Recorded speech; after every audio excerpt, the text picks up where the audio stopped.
উনি যখন ওই আইল্যান্ডে পৌঁছান তখন সন্ধ্যা 6টার মতো বাজে। যাওয়ার পরে কেমন যেন একটা অদ্ভুত অনুভূতি শুরু হতে থাকে তার। আশেপাশের পরিবেশটা কেমন যেন নীরব নীরব আর খুব ভার ভার লাগছিল তার কাছে। এই যে বড় ভাই জসিম, উনি মূলত হৃদয় ভাইকে নেয়ার জন্য আগে থেকেই রেডি হয়ে বসেছিলেন। তার সাথে দেখা হয়, তিনিও অনেক খুশি এই হৃদয় ভাইকে পেয়ে। আইল্যান্ডে নামার পর হৃদয় ভাই একটা জিনিস লক্ষ্য করলেন যে সেখানে অনেক গাছপালা, জঙ্গল, আর যতগুলো ঘরবাড়ি উনি দেখলেন সবগুলোই অনেক আগের, অর্থাৎ পুরনো ধাঁচের ঘরবাড়ি। মানুষজন খুব একটা দেখা যাচ্ছিল না বললেই চলে। পরে হৃদয় ভাই ওই জসিম ভাইকে জিজ্ঞেস করলেন যে আচ্ছা ভাই, এই আইল্যান্ডটা এমন কেন? উনিও উত্তরে মুচকি হেসে বললেন, আরে লোকজন কম তো, তাই এইরকম। তবে আইল্যান্ডটা অনেক সুন্দর। কেমন যেন মনে হলো যে জসিম ভাইয়ের মুচকি হাসির মধ্যে একটা রহস্য লুকিয়ে আছে। একটা রহস্যময় হাসি উনি হেসেছিলেন। কথা বলতে বলতে জসিম ভাইয়ের বাসায় চলে আসেন। বাসায় এসে তো হৃদয় ভাই একদম অবাক। অনেক পুরনো দিনের একটি ঘর।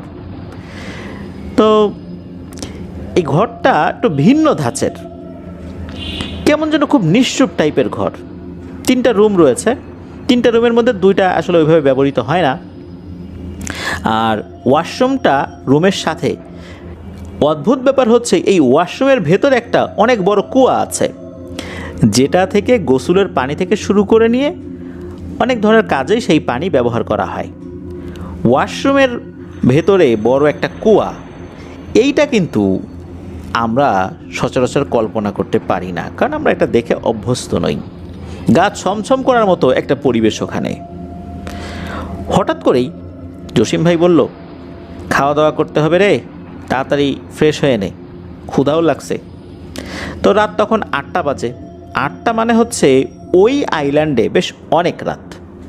কিন্তু মালদ্বীপের রাজধানী মালে সহ বিভিন্ন পর্যটন এরিয়া যেগুলো রয়েছে সেখানে কিন্তু সারা রাতই মানুষের চলাফেরা, হই হুল্লোড় এগুলো চলতে থাকে। তো যাই হোক, ফ্রেশ হয়ে খাওয়া দাওয়া শেষ করে রুমে আসছেন। জসিম ভাই হৃদয় ভাইকে ওনার ঘুমানোর রুমটা, অর্থাৎ হৃদয় ভাইকে ঘুমানোর রুমটা দেখিয়ে দিলেন। রুমটা হৃদয় ভাইয়ের রুমের পাশেই আর কি। রুমের সামনে একটা পেঁপে গাছ, সাথে আর একটা পেঁপে গাছের সাথে লাগোয়া নিম গাছ। গাছটা অনেক বড়, দেখে মনে হচ্ছে অনেক পুরনো একটি গাছ। সেখানে বসার মতো একটি জায়গা রয়েছে দরজার সামনেই। হৃদয় ভাইয়ের আবার সিগারেট খাওয়ার বদ অভ্যাস আছে। তো জসিম ভাই জিজ্ঞেস করলো যে কিরে, তোর কি সিগারেট খাওয়ার বদ অভ্যাস আছে নাকি? তো হৃদয় ভাই বলেন, হ্যাঁ আছে। তখন জসিম ভাই বলেন, আরে কোনো সমস্যা নাই, আমাদের দেশে তো ছোটরা বড়দের সামনে সিগারেট খায় না, এটা আমাদের দেশের সংস্কৃতি। তবে এখানে এই সংস্কৃতি খুব একটা মানা হয় না, আর আমরা তো আসছি অনেক দূর থেকে কষ্ট করার জন্য। এখানে ছোটো বড় নাই, সব বন্ধুর মতো ধরা সিগারেট। তো দুইজন মিলে সিগারেট খাওয়া শুরু করলেন। কথা বলতে বলতে এই জসিম ভাই এক পর্যায়ে বলে ওঠেন, তোকে কিছু কথা বলি, মনোযোগ দিয়ে শোন। যত কিছুই হোক না কেন, রাতের বেলা রুম থেকে একা একা বের হবি না, আর সিগারেট খাওয়ার জন্য এখানে এসে বসবি না। আমি সাথে আছি, এই জন্য তোকে সাথে নিয়ে বসলাম। আর রাতের বেলা ওয়াশরুমে গেলে দোয়া দুরুদ পরে ঢুকবি। আমাদের বাসার পেছনের দিকে টিনের চালে অনেক রকমের শব্দ হতে পারে। কোথা থেকে শব্দ হলো, কে শব্দ করলো, এসবের উৎস কিন্তু খুঁজতে যাবি না। আর পেঁপে গাছ আর নিম গাছের আশেপাশে কোনো রকমের ময়লা আবর্জনা ফেলা কিন্তু একদম নিষেধ। আর আমাদের বাসার আশেপাশে অনেক বিড়াল দেখতে পাবি, সেগুলোকে কখনো আঘাত করবি না বা বিরক্ত করবি না। শুধু আমাদের বাসা না, এই আইল্যান্ডের কোনো জায়গাতেই কোনো প্রাণীকে, বিশেষ করে বিড়ালকে আঘাত করবি না। এখানে অনেক বিড়াল দেখতে পাবি। খবরদার খবরদার, ভুল যেন না হয়। এই সমস্ত কথা শুনে হৃদয় ভাই তো একদমই অবাক। তার থেকেও বেশি ভয় পেয়েছিলেন, কারণ হচ্ছে ছোটোবেলা থেকে হৃদয় ভাই একটু ভীতু টাইপের। বিশেষ করে প্যারানর্মাল বিষয়গুলো নিয়ে উনি খুব ভয় পেতেন। তবে ওনার সাথে আগে কখনো প্যারানর্মাল কোনো বিষয় ঘটেনি, তারপরও উনি সতর্ক থাকতেন আর কি।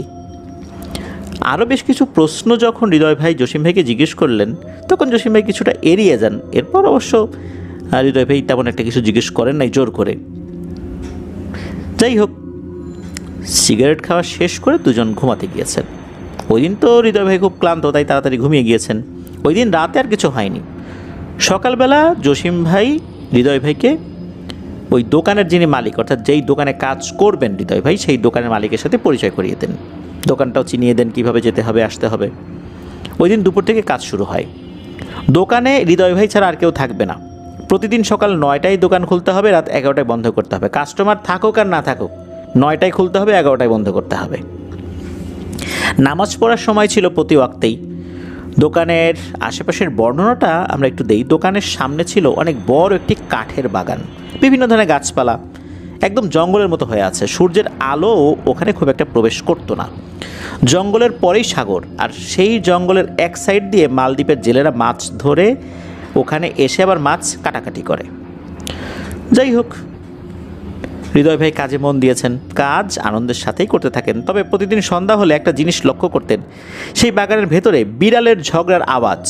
বিড়াল যখন অনেক রেগে থাকে তখন কেমন এক ধরনের গড় গড় গড় গড় আওয়াজ করে, আবার দুটো বিড়াল সামনে আসলে মারামারি করে, এক ধরনের শব্দ করে, ঝগড়া করে, ওরকম আওয়াজ হতো।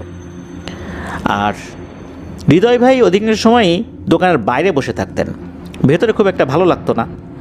আর কাস্টমারও খুব কম থাকতো, তো দোকানের ভেতরে এসি ছিল, দীর্ঘ সময় আবার এসির মধ্যে থাকলে ঠান্ডা লাগতো, এই জন্য আবার বাইরে বের হয়ে আসতেন, কাস্টমার দেখলে ডাকতেন, তারপর দোকানের ভেতরে যেতেন। এভাবে আর কি, বাইরে থাকতেন, ভেতরে থাকতেন, এভাবে নিয়েই সময়টা চলছিল। তো দিনের বেলায় হালকা পাতলা লোকজন দেখা যেত, সন্ধ্যার পরে একদমই লোকজন থাকতো না। তবে লোক থাকুক না থাকুক, ওই যে শর্ত ছিল দোকান 11টায় বন্ধ করতে হবে, মালিকের আদেশ, কেয়ার করা। প্রথম দিকে 2-1 দিন ওই যে বিড়ালের আওয়াজ ছাড়া তেমন কিছু হয়নি। তা আসল ঘটনা শুরু হয় মার্চ মাসের 6 তারিখ সন্ধ্যা থেকে। সময়টা তখন এশার আজানের পর। উনি নামাজ পড়ে এসে দোকান খুলে বাইরে বসে চারদিকে দেখছেন যে লোকজন আসে কি না, কাস্টমার আসে কি না। তো উনি দেখেন দুটি বিড়াল বাগানের মাঝখান থেকে বেরিয়ে ওনার দিকে এগিয়ে আসে একসাথে। উনি তো নর্মাল মনে করে পাত্তা না দিয়ে উনি হাতে ফোন নিয়ে ফোনে কাজ করছেন আর কি। কিছুক্ষণ পর উনি খেয়াল করলেন বিড়ালগুলো ওনার কাছ থেকে প্রায় 10 থেকে 20 হাত দূরে একসাথে এক মনে এই হৃদয় ভাইয়ের দিকে তাকিয়ে আছেন অনেক সময় ধরে। বিড়ালগুলো দেখে কেন যেন মনে হচ্ছে এগুলো সাধারণ বিড়ালের আকৃতি থেকে কিছুটা বড়, অনেক বড় এটা বলা যাবে না, কিছুটা বড়। চোখগুলো কেমন যেন লাল বর্ণের, তবে একদম লাল টকটকে বিষয়টা এরকম না। ল্যাম্পপোস্টের আলোয় চকচক করছে চোখগুলো। তবে এদের বসার ধরনটা ছিল এমন যে বাঘ যেভাবে 2 পা সামনে দিয়ে বসে থাকে ওই রকম বিড়ালও কিন্তু এরকম বসে থাকে, এইভাবে 2 পা সামনে দিয়ে খুব রাগান্বিত চোখে বসে আছে অনেকক্ষণ ধরে, এবং এক দৃষ্টিতে এই দুটো বিড়ালই হৃদয় ভাইয়ের দিকে তাকিয়ে আছে। হৃদয় ভাই মোবাইল ব্যবহারের পাশাপাশি একটু আর চোখে দেখার চেষ্টা করছেন বিড়াল দুটো কী করে। উনি দেখেন যে ওই বিড়াল দুটো একই রকমভাবে ভয়ঙ্কর চাহনি নিয়ে একভাবে তাকিয়ে আছে হৃদয় ভাইয়ের দিকে। দীর্ঘ সময় ধরে একই রকমভাবে একদম মূর্তির মতো নড়াচড়া ছাড়া ওভাবে 2 পা সামনে দিয়ে তাকিয়ে আছে। একটা ভয় তো কাজ করাটাই স্বাভাবিক, তাই না? হৃদয় ভাই চুপ করে দাঁড়িয়ে দোকানের ভেতরে চলে আসেন। ওখানে তো বসেছিলেন, পরে দোকানের ভেতরে চলে আসছেন। ভয় কাটানোর জন্য ওনার ফোনে সূরা ইয়াসিন ছেড়ে দেন। এরপর রাত 11টা বাজলে দোকান বন্ধ করে বাসার দিকে রওনা দেন। বলে রাখা ভালো, ওনার দোকান থেকে বাসার যেই দূরত্বটা এটা 4 থেকে 5 মিনিটের পায়ে হাঁটা পথ, কিন্তু ওনাকে সেই কাঠ বাগানের ভেতর দিয়ে যেতে হবে। ওনার দোকানের সামনে যেই ল্যাম্প পোস্ট সেটার আলোতে কিছুটা আলোকিত থাকে, কিন্তু মাঝ বরাবর কিন্তু একদমই অন্ধকার। আর কাঠ বাগান পেরিয়ে একটি পরিত্যক্ত বাড়ি, সেই বাড়ির 10 থেকে 15 হাত সামনে আরেকটি ল্যাম্প পোস্ট, সেটাই কিছুটা আলো থাকে। এরপর সেই বাসা, যেই বাসায় উনি থাকা শুরু করেছেন, অর্থাৎ হৃদয় ভাই থাকা শুরু করেছেন। উনি তো ওই সেদিনের মতো বাসায় চলে আসেন কোনো সমস্যা ছাড়াই, ওই কাঠ বাগানের ভেতর দিয়ে আসতে কোনো অসুবিধা হয়নি। তো খাওয়া দাওয়া শেষ করে রুমে এসে উনি শুয়ে পড়েছেন। উনি দেখেন জসিম ভাই ঘুমিয়ে আছেন। রাত তখন 11:20 কি 30 বাজে আর কি। ওনার সেদিন হঠাৎ কেমন যেন লাগছে, ঘুম আসছে না। এর মধ্যে হঠাৎ পাশের রুম থেকে কেমন যেন একটা বাচ্চার চাপা কান্নার আওয়াজ ভেসে আসে। হঠাৎ করে উনি কোনো ভয় পেয়ে যান আর কি। এরকম শব্দ শুনলে ভয় পাওয়াটাই স্বাভাবিক। সেই রুমগুলো উনি দেখেছেন, সেখানে পুরাতন কিছু আসবাবপত্র এবং রাজমিস্ত্রি আগে কাজ করেছে এমন কিছু সরঞ্জাম রাজমিস্ত্রিরা কাজ করার জন্য যেই ধরনের যন্ত্রপাতি ব্যবহার করে সেগুলো এক পাশে থাকতে থাকতে অনেক সময় জং ধরে যায়। তো ওই রকম কিছু জং ধরা জিনিসপত্র ওখানে কিন্তু ছিল, যেগুলো রাজমিস্ত্রিরা ব্যবহার করতো নির্মাণ কাজে। তো এগুলো রাখা, এছাড়া আর কিছু নাই। তো সেখান থেকে বাচ্চার আওয়াজ কিভাবে আসে? মনে হচ্ছে যে না, এখন একটা না, কয়েকটা বাচ্চা মিলে কান্নাকাটি করছে, এবং এদের কান্নার আওয়াজ এতটা মায়াবী আর সুন্দর। কান্নার আওয়াজ যদি সুন্দর হতে পারে, এটা আসলে এই কান্নার আওয়াজ না শুনলে বোঝা যেত না। যে কোনো কঠিন হৃদয় নরম হতে কিন্তু বাধ্য এই কান্নার আওয়াজ শুনলে। প্রায় 10 থেকে 15 মিনিট ধরে এই কান্নার আওয়াজ চলতে থাকে, এরপরে বন্ধ হয়ে যায়। এর বেশ কিছুক্ষণ পর হঠাৎ উনি শুনতে পান টিনের চালে একটা অদ্ভুত শব্দ। আমরা যদি টিনের চালে শুকনো বালি ছুঁড়ে মারি কেমন আওয়াজ হবে, ঠিক তেমন আওয়াজ হয়। মনে হচ্ছে বৃষ্টি শুরু হলো নাকি। তো উনি কৌতূহলবশত আবার দেখতে বের হয়েছেন যে ঘটনাটা কি। তো উনি যখন বাইরে বের হয়েছেন, উনি দেখেন নিম গাছের ওই জায়গা থেকে হিজাব পরা 13 থেকে 14 বছর বয়সী একটা মেয়ে হেঁটে হেঁটে সেই পরিত্যক্ত রুমের দিকে চলে গেল। উনি এক সাইড থেকে শুধু দেখলেন। উনি তখন ওই মালদ্বীপের ভাষায় জিজ্ঞেস করেন যে এই কে ওখানে। কোনো উত্তর না দিয়ে ওই মেয়েটা সোজা ওই রুমের ভিতরে ঢুকে যায়। তখন এই হৃদয় ভাইয়ের শরীরটা কেমন যেন ভার হয়ে যায়, হালকা মাথা ব্যথাও করছে। তখন কেমন অন্য ধরনের একটা অনুভূতি ওনার ভিতরে কাজ করছে। উনি চিন্তা করেন কী ব্যাপার, এইখানে এই মেয়েটা কোথায় যায়, বিপদে টিপদে পড়ে নাকি। উনি সাহস করে আস্তে আস্তে ওই রুমের দিকে যেতে থাকেন। তো বলে রাখা ভালো, ওই পরিত্যক্ত 2 রুমে বিদ্যুতের লাইন থাকলেও কোনো লাইট ছিল না। হঠাৎ করে ওনার সামনে দিয়ে একটা ছোট্ট বাচ্চা দৌড় দিয়ে চলে যায়, মানে এই রুম থেকে ওই রুমে চলে যায়। অনেক সময় ছোট বাচ্চারা দৌড়ানোর সময় মা মা বলে ডাকে না, তো ওই রকম মালদ্বীপের ভাষায় মা মা বলে ডাকতে ডাকতে রুমে ঢুকে যায়। তো রাস্তার পাশের যে ল্যাম্পপোস্ট, সেটার হালকা আলোতে যতটুকু বুঝতে পারলেন যে এই বাচ্চার শরীরে তেমন কিছু নাই, বলতে শুধু পরনে হালকা একটা জিনিস রয়েছে, এছাড়া শরীর ফাঁকা। এদিকে হৃদয় ভাই আস্তে আস্তে হাঁটতে হাঁটতে ওই রুমের কাছে চলে আসছেন। সেখানে সেই মেয়েটিকে উনি দেখতে পান। উনি দেখেন মেয়েটি বসে আছে রুমের এক কোণে হাঁটু গেড়ে, মাথা নিচের দিকে দিয়ে। মনে হচ্ছে হৃদয় ভাইয়ের জন্যই সে অপেক্ষা করছিল। মাথাটা তুলল সে। তখন মালদ্বীপের ভাষায় সে বলল, তুমি কি করছো এই রুমে? তোমার তো এখানে আসা উচিত হয় নাই। এই কথাটা শুনেই হৃদয় ভাই ঘাবড়ে যান। ওনার মুখ দিয়ে আর কোনো কথাই বের হচ্ছে না। হঠাৎ করে উনি অনুভব করেন ওনার শরীরের বাম পাশ দিয়ে একটা গরম বাতাস চলে গেল। এরপর হৃদয় ভাইয়ের আর কিছু মনে নাই। সকালবেলা উনি ঘুম থেকে উঠে দেখেন উনি ওনার বিছানায়, পাশে জসিম ভাই আছে। এসে বলে, কিরে কেমন লাগছে এখন? তখন হৃদয় ভাই জিজ্ঞেস করলেন যে আচ্ছা আমি এখানে কিভাবে আসলাম? জসিম ভাই বলে যে সকালবেলা ফজরের নামাজ পড়ার সময় জসিম ভাই যখন বাইরে গিয়েছেন অজু করতে, তখন ওই রুমের সামনে অজ্ঞান অবস্থায় হৃদয় ভাইকে পড়ে থাকতে দেখেন। তখন উনি রুমে নিয়ে আসেন তাকে। তারপর থেকে এই হৃদয় ভাইয়ের শরীরে অনেক জ্বর, টানা 7 দিন জ্বর থাকার কারণে কোনো কাজেই যেতে পারেন নাই। পরে জসিম ভাই একজন মসজিদের ইমাম সাহেবকে নিয়ে আসেন। একটা মসজিদের ইমাম সাহেবকে নিয়ে আসার পর ইমাম সাহেব এসে ঝাড়ফুঁক করেন। তারপর থেকে একটু একটু করে উনি সুস্থ হতে থাকেন। তো জসিম ভাই হৃদয় ভাইকে বলেন, তোকে না মানা করছিলাম যত কিছুই হোক রাতে বের হবি না, কোনো সমস্যা মনে হলে আমাকে ডাকবি, আর কখনো কিন্তু একা একা বের হবি না। এই তো গেল এই ঘটনা। এর বেশ কিছুদিন পর একদিন দোকানের ভেতরে উনি বসে আছেন, অর্থাৎ হৃদয় ভাই বসে আছেন। রাত তখন আনুমানিক 10টা কি 10:30 হবে। কিছুক্ষণ পরে দোকান বন্ধ করে দেবেন, রাত 11টা বেজে যাবে। হঠাৎ করে উনি শোনেন সেই বিড়ালের ঝগড়ার আওয়াজ। তখন উনি বাইরে গিয়েছেন, গিয়ে দেখেন 2টো বিড়াল একদম দোকানের দরজার সামনে 2 পাশে বসে আছে। একটা বিড়াল কালো আর একটা বিড়াল সাদা। এমনভাবে বসে আছে মনে হচ্ছে যে হৃদয় ভাইকে বাইরে বের হতে দেবে না। এই বিড়ালগুলো ছিল সাধারণত আমরা যে বড় আকারের বিড়াল দেখি তার তুলনায় অনেক বড়। প্রথম দিকে যখন যেই 2টো বিড়াল দেখেছিলেন এগুলো কিন্তু একটু বড় ছিল, অনেক বড় না। কিন্তু এই বিড়াল দুটো অনেক বড়, চোখগুলো অনেক ভয়ঙ্কর। বিড়ালগুলোর চোখে হৃদয় ভাইয়ের চোখ পড়তেই কেমন যেন অদ্ভুত এক ভয়ের শিহরণ ওনার শির দ্বারা বেয়ে নেমে যায়। উনি আবার চুপচাপ দোকানের ভেতরে এসে চেয়ারে বসে পড়েন। এর কয়েক মিনিট পর উনি দেখেন যে একটা বিড়াল দোকানে ঢুকে একটা কাপড়ের র্যাক যেটা ছিল এটার উপরে উঠে বসে পড়ে, একদম ওনার থেকে 4 থেকে 5 হাত সামনে বসেই কেমন যদি রাগান্বিত চোখে ওনার দিকে এক দৃষ্টিতে তাকিয়ে থাকে আর কি। ব্যাপারটা আসলে খুব অস্বস্তির ব্যাপার, ভয়ও লাগছিল হৃদয় ভাইয়ের। উনি তো ঘামছেন সমানে, দোকানের মধ্যে তো এসি ছিল, এসির ভিতরে উনি ঘামছেন। দোকানের ভেতরে টেম্পারেচার মনে হচ্ছে হঠাৎ করে পরিবর্তন হয়ে যায়, হঠাৎ করে মনে হচ্ছে অনেক গরম। এই এসি কিন্তু দুপুর থেকে চালিয়ে রাখা, এসির টেম্পারেচার 21-এ দেয়া। দুপুর থেকে যদি 21-এ টেম্পারেচার থাকে তাহলে কিন্তু রুম অনেক ঠান্ডা হয়ে যায়, দীর্ঘ সময় ধরে চলছে।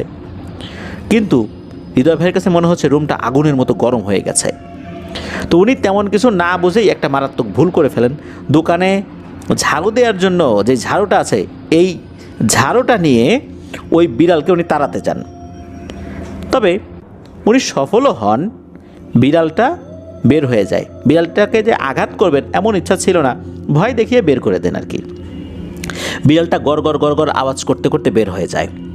তো উনি যখন ওই বিড়ালটিকে দরজা থেকে বের করে দিয়েছেন, এরপর উনি আবার কাউন্টারে ফেরত আসেন। তখন উনি অনুভব করেন ওনার সমস্ত শরীরটা অসম্ভব রকমের ভার হয়ে গেছে, মনে হচ্ছে অনেক ওজনের কিছু ওনার গায়ে পড়েছে। ঠিক তখনই উনি জোরে জোরে লা ইলাহা ইল্লাল্লাহ মুহাম্মাদুর রাসূলুল্লাহ, এই কালেমা তৈয়বা উনি জোরে জোরে 2 বার মুখ দিয়ে বের করেছেন।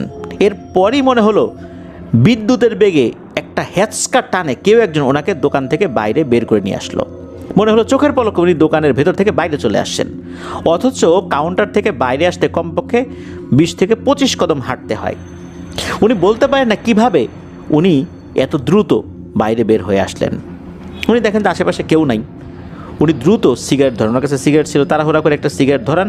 তখন ওনার শরীরটা হালকা হয়ে যায়, মনে হলো 25 কেজি বা তার থেকেও বেশি বা 50 কেজি ওজন ওনার শরীর থেকে নেমে গেল, এতটা হালকা উনি অনুভব করেন। সেদিনের মতো উনি তো রুমে চলে আসছেন দোকান বন্ধ করে। পরদিন সকালবেলা আবার দোকানে গিয়েছেন। তারপর থেকে শুরু হয় মাথা ব্যথা আর জ্বর, এমন মাথা ব্যথা যে উনি দোকানে বসতেই পারছিলেন না। পরে উনি রুমে চলে আসেন। তো রুমে এসে কিছু খেয়ে মানে অর্থাৎ মেডিসিন খেয়েছেন আর কি, মেডিসিন জাতীয় কিছু খেয়েছেন। এরপর আল্লাহর রহমতে উনি একদম সুস্থ। সমস্যা হয় কি, উনি যখনই দোকানে যান সুস্থ শরীরে, দোকানে যাওয়ার সাথে সাথে ওনার প্রচণ্ড রকমের মাথা ব্যথা শুরু হতে থাকে এবং জ্বর আসে। সুস্থ মানুষ দোকানে ঢোকার সাথে সাথে মাথা ব্যথা এবং জ্বর হওয়া এটা নিশ্চয়ই স্বাভাবিক কোনো বিষয় নয়। উনি মালিককে বিষয়টা জানান। মালিক কিন্তু আগে থেকেই জানতো এসব সমস্যা, কিন্তু উনি তো কাউকে কিছু বলবেন না। ওনার দোকানে এর আগেও কিন্তু আমাদের বেশ কিছু রেমিটেন্স যোদ্ধা বাংলাদেশি ভাই ওখানে কাজ করেছেন, তারাও এই সমস্যার সম্মুখীন হয়েছেন, কম বেশি সমস্যায় পড়েছেন। এগুলো কিন্তু তারা ফেস করে এই দোকান ছেড়ে চলেও গেছেন।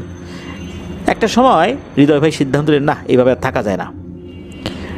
উনি কিন্তু এভাবেই প্রায় 3 মাস ওখানে কাজ করেছিলেন, ঠিকমতো খেতে পারতেন না, সবসময় জ্বর অসুস্থতা লেগেই থাকতো। পরে জসিম ভাই সেই মসজিদের ইমাম সাহেবকে সব কিছু বলেন।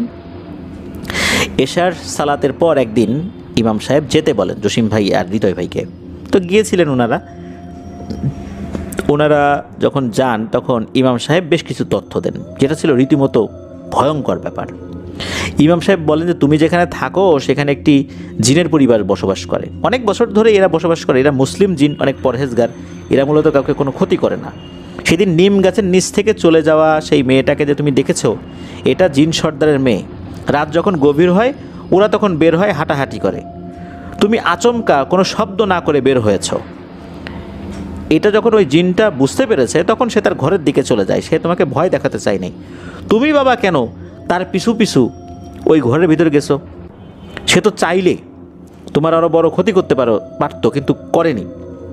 তোমাকে আরও বলেছে তোমার এখানে আসা উচিত হয় নাই, কিন্তু তুমি ওই মেয়ের পিছু পিছু যখন ওখানে গিয়েছো তখন ওই মেয়েটার ভাই সে এই জিনিসটা ভালোভাবে নেয় নাই, সে তোমার উপর খুব রাগান্বিত হয়।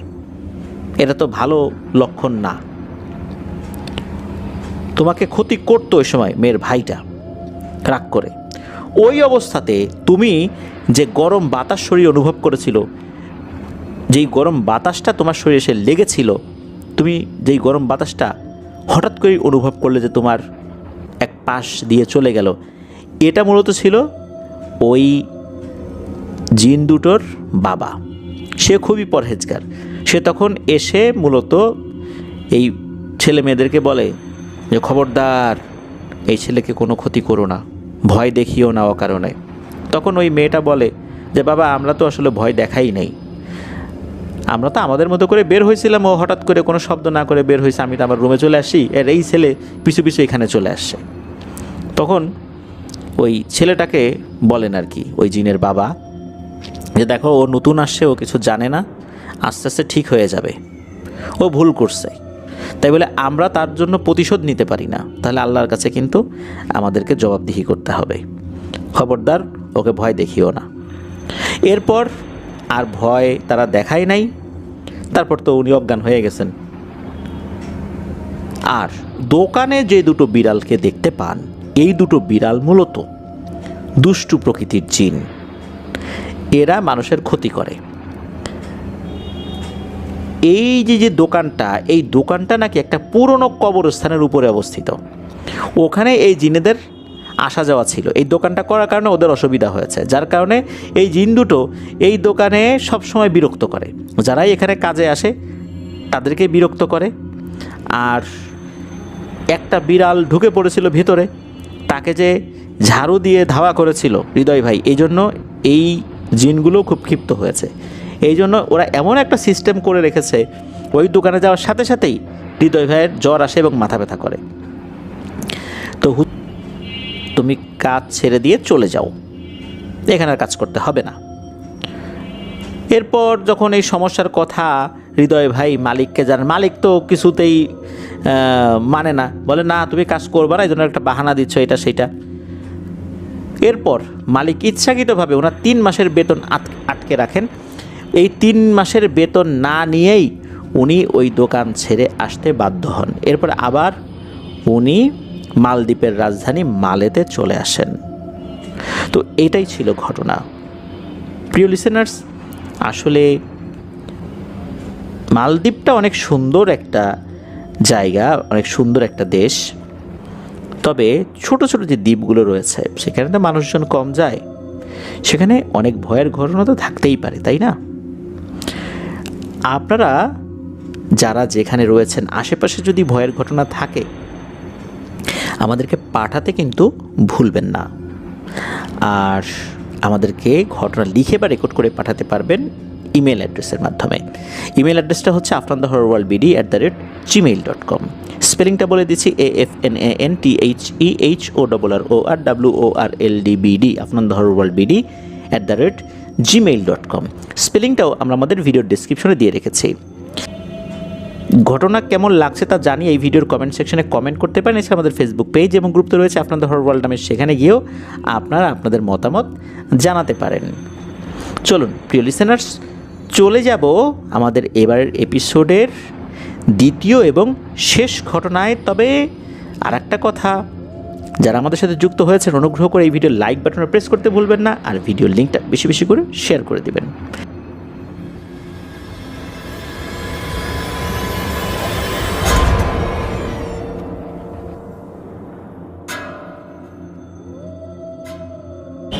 প্রিয় লিসেনার্স, আমাদের হরর নাইটের ৬৮তম আয়োজনে রবিতান্ত্রিকের একটি ঘটনা আমরা শেয়ার করেছিলাম। এছাড়া আমাদের থার্সডে নাইটের ১২৭তম এপিসোডে বামনের প্রতিশোধ ঘটনাটি প্রচার করেছিলাম। এই ঘটনা দুটি আমাদেরকে যিনি দিয়েছিলেন তার নাম বিবেক বাঁধন, ওনার বাড়ি সিলেটের শিবগঞ্জে। উনি আরও একটি ঘটনা আমাদেরকে পাঠিয়েছেন। ছোটবেলা থেকেই বিভিন্ন জায়গায় উনি ঘুরে বেড়ান, অতি প্রাকৃত জিনিসের প্রতি ওনার প্রবল আগ্রহ।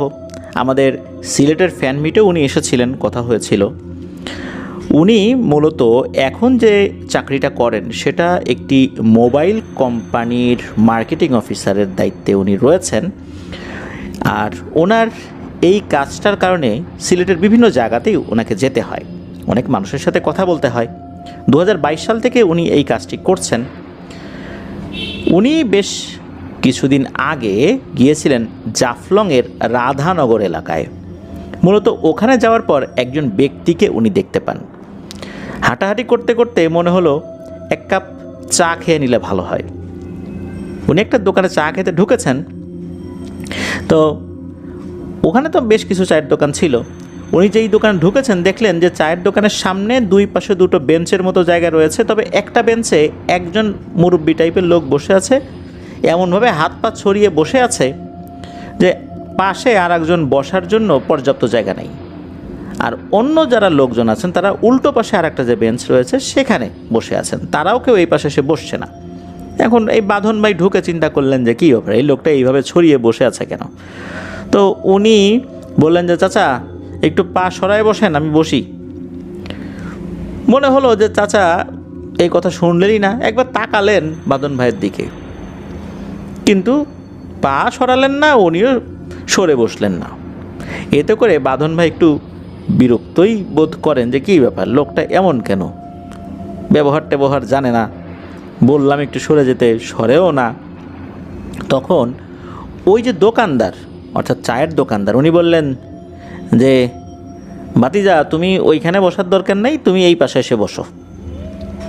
উনি ওইখানেই বসে থাক, ওনারে আর মাতাইও না, মানে ওনাকে আর বিরক্ত করো না, মানে সিলেটের ভাষায় যেভাবে বলে আর কি ওইভাবে বলেন। তো এরকম একটা মুরব্বী লোক এভাবে বসে আছে, দেখে অনেক প্রভাবশালী ব্যক্তি এটা মনে হচ্ছে না, মানে উনি যে অনেক বড় টাইপের প্রভাবশালী ব্যক্তি এরকম মনে হচ্ছে না, তবে দেখে কেমন যেন একটু কবিরাজ ভাব মনে হলো, লোকজন তাকে খুব সম্মান করছে এরকমটাই মনে হলো। তখন ওই বাঁধন ভাই দোকানদারকে জিজ্ঞেস করলেন আস্তে আস্তে যে যে কাকা ইনি কি কবিরাজ গোছের কেউ নাকি? তখন ওই দোকানদার বলতেছেন যে তুমিও বুঝলা কেমনে যে কবিরাজ? বলে না, এটা ভাব ঠাবে মনে হলো আর কি। বলে যে হ্যাঁ উনি কবিরাজি করেন। তো বাঁধন ভাই জানতে পারলেন ওনার নাম হচ্ছে লায়েক উদ্দিন মিয়া। তো লায়েক কবিরাজ নামেই উনি পরিচিত। এখন ওই মুরব্বী কিন্তু ওখানেই বসে আছেন, তারপরও বাঁধন ভাই আসলে খুব একটা সাহস হচ্ছে না ওনার সাথে কথা বলার, কারণ ওই যে বাঁধন ভাই বলছেন যে চাচা একটু পাটা সরাই বসেন। উনি একটু বিরক্তি নিয়ে বাঁধন ভাইয়ের দিকে তাকিয়েছেন। উনি হয়তো বা বাঁধন ভাইয়ের সাথে খুব একটা কথা বলতে রাজি হবেন কি হবেন না এটা বুঝতে পারছেন না আর কি। তো যখনই কবিরাজের কথা শুনছেন তার সাথে তো একটু কথা বলার আগ্রহ বাঁধন ভাই ফিল করছেন যে তার সাথে একটু কথা বলি, অতিপ্রাকৃত কোনো বিষয় সে জানে কি না। যাই হোক, তার সাথে একটা পর্যায়ে কথা বলেন। তখন ওই কবিরাজ বলেন যে আজকে তো বাবা তোমার সাথে আর কথা বলতে পারবো না, আজকে সময়ও নাই, আর একদিন আইসো। ওই দিন অবশ্য বাঁধন ভাইয়েরও সময় ছিল না যে আরেকটু অনুরোধ করবেন যে না কাকা বলেন, আসলে ওরকম কোনো সুযোগ ছিল না। বেশ পরন্ত বিকেল টাইমে এরকম ঘটনাটা ঘটছে, তো তাকেও তো আবার সিলেট শহরে চলে আসতে হবে, এই জন্য উনি আবার সিলেটের দিকে চলে আসেন। পরবর্তীতে উনি গিয়েছিলেন আবার সেই রাধানগরে, জাফলংয়ের রাধানগরে সেই লায়েক কবিরাজের খোঁজে। তবে খুঁজতে খুব বেশি সমস্যা হয়নি, অনেক মানুষই তাকে চেনে, ওনার বাড়িতেও চলে আসেন।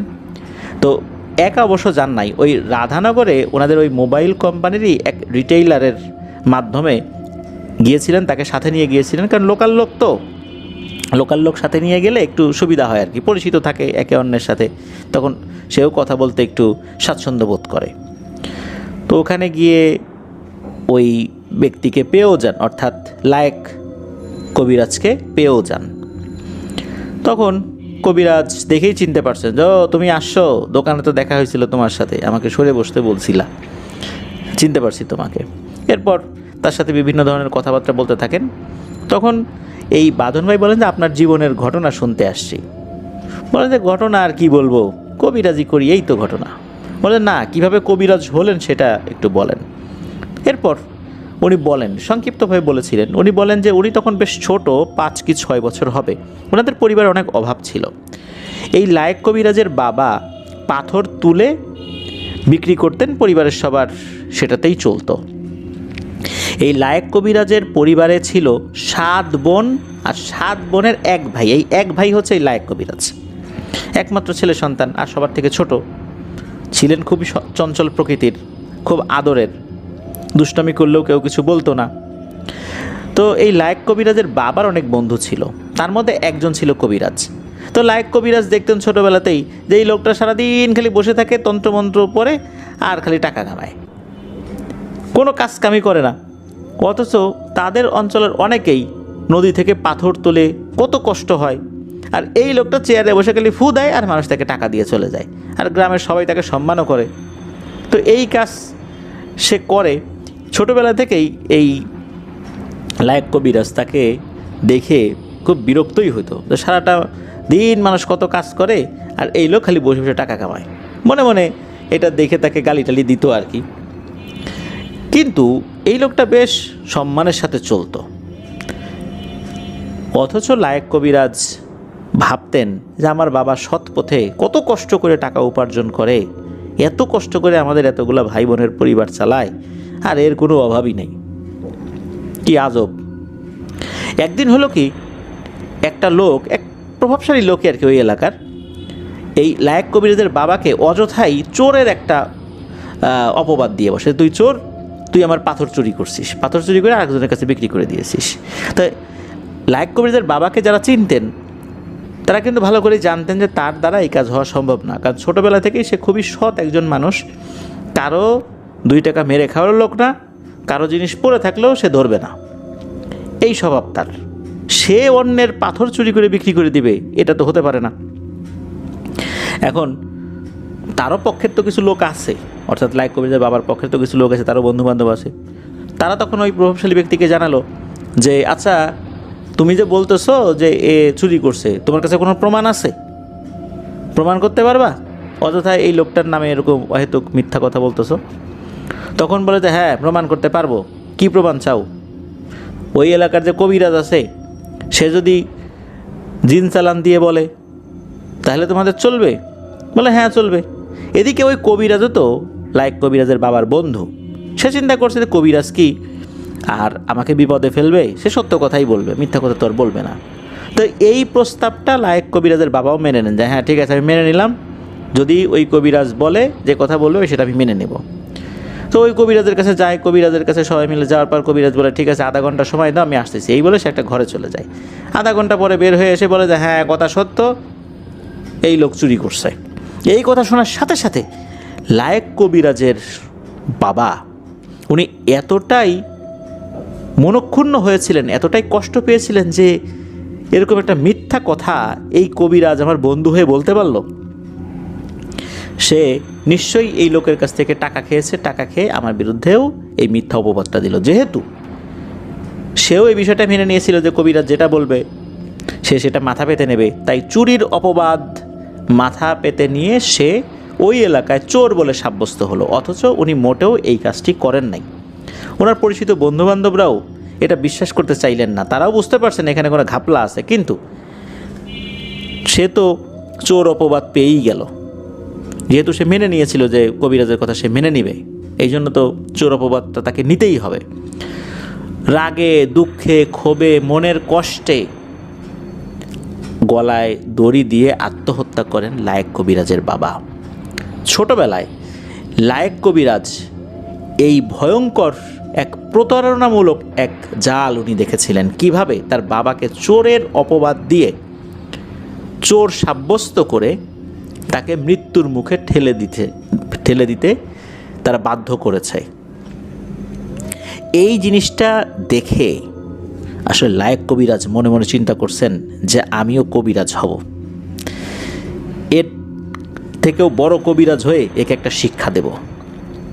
তো এভাবেই উনি বদলা নেয়ার জন্য ধীরে ধীরে কবিরাজি বিদ্যা উনি শিক্ষা করতে থাকেন। এভাবেই উনি কবিরাজ হয়ে ওঠেন। আসলে এই কথা বলে উনি শেষ করেছেন, কিভাবে কোন ধাপে ধাপে কবিরাজ হয়েছেন এই বিষয়টা আসলে ওইভাবে না বললেও এই লায়েক কবিরাজ কোন কোন বিষয় সিদ্ধ করেছেন, অর্থাৎ কোন কোন বিষয়ে বশ করেছেন, এই বিষয়টা যখন জিজ্ঞেস করেছেন তখন লায়েক কবিরাজ বলে ওঠেন কর্ণ পিশাচিনী। এটা শোনার সাথে সাথে বাঁধন ভাই তো চমকে উঠছেন, কর্ণ পিশাচিনী, এটা তো খুব ভয়ঙ্কর জিনিস, এটা কীভাবে বশ করলেন? তখন লায়েক কবিরাজ জানান যে, অবশ্য প্রথমে জানাতে চান নাই, পরে একটা সময় বলছেন যে এই জিনিসটা খুবই কঠিন একটা কাজ।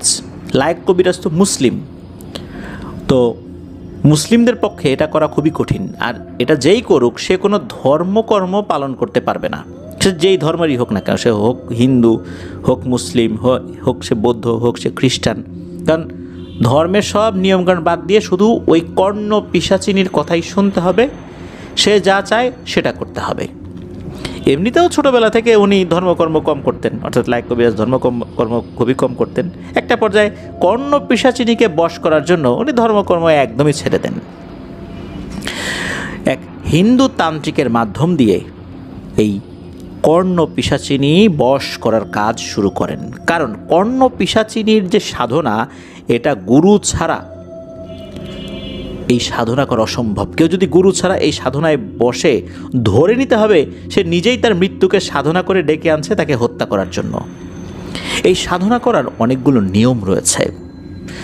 এমন একটা নির্দিষ্ট স্থান বেছে নিতে হবে যেখানে বসে সাধনা করা হবে, হোক সেটা নিজের ঘর, জঙ্গল, পাহাড়, যেটাই হোক না কেন।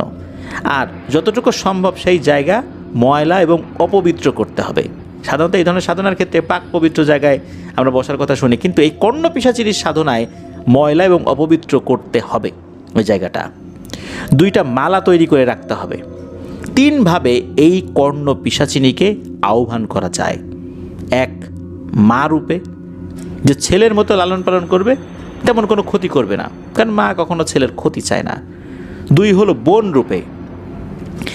এই রূপে কর্ণ পিশাচিনীকে বশ করতে চাইলে করতে পারবে, ভাই বোনের সম্পর্ক থাকবে, তবে ক্ষতি করার সম্ভাবনাটা বেড়ে যায়। কারণ ভাই বোনের মধ্যে কিন্তু মান অভিমান হয়ে থাকে, ভাই বোনের মধ্যে অনেক সময় ঝগড়াঝাটি হয়, ক্ষতিও করে একজন আরেকজনকে। আর শেষটা হলো স্ত্রী রূপে। এই রূপে যদি সিদ্ধ করা যায়, তবে তাড়াতাড়ি সিদ্ধ করা যায়, মাত্র 11 দিনে কর্ণ পিশাচিনীকে বশ করা যায়। তবে স্ত্রী রূপে আহ্বান করলে তাহলে কিন্তু আরও ভয়ঙ্কর কিছু কাজ করতে হয়, যা একটা মানুষের পক্ষে করাটা খুবই কঠিন ব্যাপার। আর স্ত্রী রূপে যদি কেউ আহ্বান করে তাহলে তার ক্ষতির মাত্রা আরও বেড়ে যায়, কারণ স্বামী স্ত্রীর মধ্যে ঝগড়া হয়, মারামারি হয়, অনেক ধরনের সমস্যা কিন্তু হয়। এই কারণে স্ত্রী রূপে বশ করা এটা যেমন সহজ, কিন্তু এটাকে রক্ষা করা ততটাই কঠিন। সবচেয়ে কঠিন হচ্ছে মা রূপে বশ করা, 33 দিন সময় লাগে। তবে এতে ক্ষতির ঝুঁকি কম থাকে। মা তার সন্তানকে শাসন করে, কিন্তু মা তার সন্তানের ক্ষতি হোক এটা করে না। কর্ণ পিশাচিনী এই কাজটাই করে, হয়তোবা কখনো কখনো শাসন করে, তবে বড় ধরনের ক্ষতি করে না। তবে মা রূপে সে ধরা দিতে চায় না সহজে। এই জন্য অনেকেই স্ত্রী রূপে তাকে দ্রুত বশ করতে চায়। তবে এইভাবে বশ করার পর ওই ব্যক্তি খুব দীর্ঘদিন যে বাঁচে তা না, কারণ কর্ণ পিশাচিনীর বিভিন্ন দাবি দাওয়া পূরণ করতে করতে একটা সময় সে নিজেও মৃত্যুর মুখে পতিত হয়। এই যেই কবিরাজ, লায়েক কবিরাজ, সে কিন্তু বোন বা স্ত্রী রূপে বশ করতে চান নাই, সে মা রূপেই তাকে আহ্বান করেন। 33 দিন কঠোর সাধনা করে। যে জায়গাতে সে বসেছিলেন 33 দিন ওখানেই কাজ করতে হবে, খাবার দাবার জরুরত সবই ওই জায়গাতেই করতে হবে। 11 দিন ওরকম করতে হবে। এরপর যত নোংরা আবর্জনা ওখানে হবে সব নিজের গায়ে লাগাতে হবে। 21 দিন পর আরও বেশ কিছু নোংরা কাজ করতে হবে। 21 দিনের পর 25 নম্বর দিন থেকে আশেপাশের পিশাচগুলো এসে বিরক্ত করতে শুরু করবে, বিভিন্ন ভয়ঙ্কর রূপে আসতে থাকবে, যাতে করে কর্ণ পিশাচিনীকে বশ করতে সে না পারে। এরপর 32তম দিনে কর্ণ পিশাচিনী এসে হাজির হবে। ওই যে 2টা মালার মধ্যে একটা নিজে পরবে, আর একটি মালা নিজের হাতে সাধককে পরিয়ে দেবে, আর 33তম দিনে পুরোপুরিভাবে সিদ্ধ হয়ে যাবে। এই কাজটাই এই লায়েক কবিরাজ করেছিলেন। এর মধ্যে আরও অনেক কাজ করতে হয়, যেটা লায়েক কবিরাজ বাঁধন ভাইকে বলেন নাই। উনি বারবার একটা কথাই বলেছিলেন, গুরু ছাড়া এই কর্ণ পিশাচিনীর সাধনা একদমই অসম্ভব। প্রত্যেকটা পদক্ষেপ গুরুর কথা অনুযায়ী করতে হবে। প্রতিদিনের যেই অগ্রগতি সেটা গুরুকে জানাতে হবে। গুরু সেই বিষয়টা বুঝে শুনে পরবর্তী দিনে কি কাজ করতে হবে সেটা বলবেন। এভাবেই কর্ণ পিশাচিনীকে বশ করতে হবে। কর্ণ পিশাচিনী কানের কাছে এসে সারাক্ষণ বিভিন্ন বিষয় বলতে থাকবে, বিরক্ত হওয়া যাবে না। এটাই এই সাধনার অন্যতম জিনিস। অনেক ভয়ঙ্কর ভয়ঙ্কর কাজগুলো কর্ণ পিশাচিনীকে দিয়ে করিয়ে আনা যায়। তবে যত যাই হোক না কেন, মারাত্মক ঝুঁকি কিন্তু থেকেই যায়। কর্ণ পিশাচিনীকে বশ করার পর কী ধরনের ঘটনা ঘটেছিল সেটা এখনও লায়েক কবিরাজ না বললেও বাঁধন ভাই কিন্তু লেগে আছেন লায়েক কবিরাজের সাথে। ওনার কাছ থেকে ঘটনা উনি সংগ্রহ করবেনই। আমরাও শুনব কিভাবে কর্ণ পিশাচিনীকে দিয়ে ভয়ঙ্কর কিছু কাজ লায়েক কবিরাজ করেছিলেন। প্রিয় লিসেনার্স, নিশ্চয়ই বুঝতে পেরেছেন কর্ণ পিশাচিনীর যে সাধনা, এটা যারা করবেন তারা কোনো নির্দিষ্ট ধর্মের অনুসারী হতে পারবেন না। ধর্মকর্ম ছেড়ে দিতে হবে। নির্দিষ্ট ধর্মের অনুসারী হয়ে এই কাজ করা যায় না। কর্ণ পিশাচিনীকে উপাসনা করাই আর একটা ধর্ম, তার সাধনাটাই একটা ধর্ম, যার কারণে প্রচলিত কোনো ধর্মের অনুসারী হয়ে এটা করা যায় না। এই জন্য যারা এই কাজগুলো করেন তারা পিশাচ সাধক হিসাবে পরিচিতি পান। আমরা অপেক্ষা করব কী ধরনের ঘটনা আমরা বাঁধন ভাইয়ের কাছ থেকে পরবর্তীতে পেতে পারি। প্রিয় লিসেনার্স, বাঁধন ভাই আপাতত এ পর্যন্তই আমাদেরকে পাঠিয়েছেন।